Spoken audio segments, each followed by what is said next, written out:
మీకు అర్థమవుతుంది అనుకుంటున్నాను. స్తోత్రం. ఎలా చెప్పగలరు పాస్టర్ గారు? ఏదైనా తోటలో అవ్వ ఆదాములు ఎవరు పిల్లలు?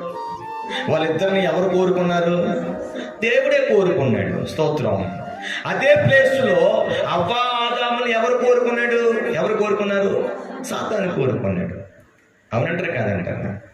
దేవుని స్తోత్రం కలిగిన చాలా శ్రద్ధగా వినాలి దేవుని వాక్యాన్ని. అంటే దేవుని ప్రజలైన వారిని లేదా దేవుని పిల్లలమని ఆ దేవుని కొరకు బ్రతుకుతున్న వారిని కూడా సాతాను ఖచ్చితంగా కోరుకుంటాడు. అందులో సందేహమేమీ లేదు. మరి లోకంలో ఉన్న వాడిని కోరుకోడు. ఎందుకు కోరుకోడు? వాడు ఆల్రెడీ లోకంలో ఉన్నవాడే. అంటే సాతాను గారికి ప్రథమ కుమారుడు అయిన వాడు, సాతానికి ప్రథమ కుమార్తె అయిన వాడు ఎవరు తెలుసునంటే ఆల్రెడీ పాపములో పడిపోయి పాపము చేత చచ్చిన వాడు ఆల్రెడీ సాతాను సంబంధే.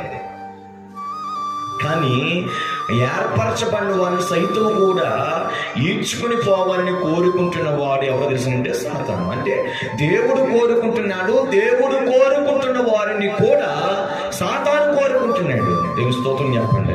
హల్లెలూయా. అయితే ఇప్పుడు నేను చెప్పబోయే మాట ఏంటంటే, దేవుడిని వెంబడిస్తున్న ఈ 12 మందిలో ఈ ఇద్దరైన వారు ఎవరు తెలుసా? ఇస్కరియోతు యూదా ఉన్నాడు, పేతురు ఉన్నాడు. దేవుని స్తోత్రం.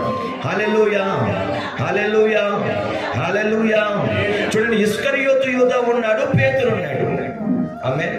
అసలు ఇస్కరియోతు యూదా గురించి దేవుని వాక్యం ఏం చెబుతుందో కింద మనం ఆలోచన చేద్దాం. ఇప్పుడు ఇస్కరియోతు యూదా ఎవరిని వెంబడిస్తున్నాడు?